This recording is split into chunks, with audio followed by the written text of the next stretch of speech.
Friends, మన పూర్వీకులు మనకు నేర్పించిన అసలు సిసలైన ఫుడ్ ఏంటో తెలుసా? రాగి జావ. అంటే మీ భాషలో రాగి జావ అంటారు, మా భాషలో అంబలి అంటారు.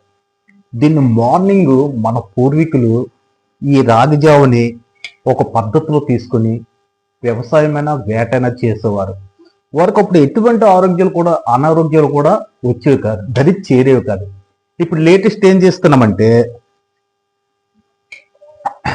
చెత్త ఫుడ్.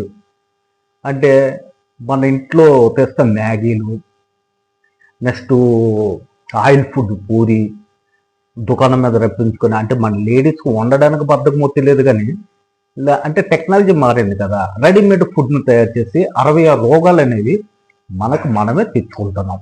పూర్వీకులు మన అమ్మమ్మ తాతయ్యలు ఏం చేశారంటే ప్రతి ఒక్కరికి ఈ అంబలు తినిపించేవారు. కానీ ఇప్పుడు ప్రస్తుతం మన పరిస్థితి ఏంటైపోయింది? ఈ మ్యాగీలు, ఈ దుకాణం మీద ఫుడ్, పూరి గీరి ఏ ఆయిల్ తోటి ఏం చేస్తున్నారో మనకు తెలియదు. దీన్ని బట్టి ఏంటంటే మనం దరిద్రానికి అలవాటు అయిపోయి 66 రోగాలు కొని తెచ్చుకుంటున్నాం. కానీ ఇప్పుడు మనం ఎంతైతే ఫుడ్ని చేంజ్ చేస్తామో మన ఆరోగ్యం కూడా అంత ముందుకెళ్తుంది.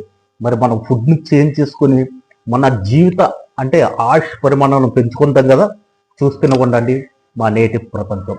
మీకు ఈ వీడియో నచ్చినట్టుకుంటే 10 మందికి షేర్ చేస్తే 10 మంది ఆరోగ్యాన్ని కాపాడే వాళ్ళం అవుతాం. ఇట్లు మీ ధనంజయ్.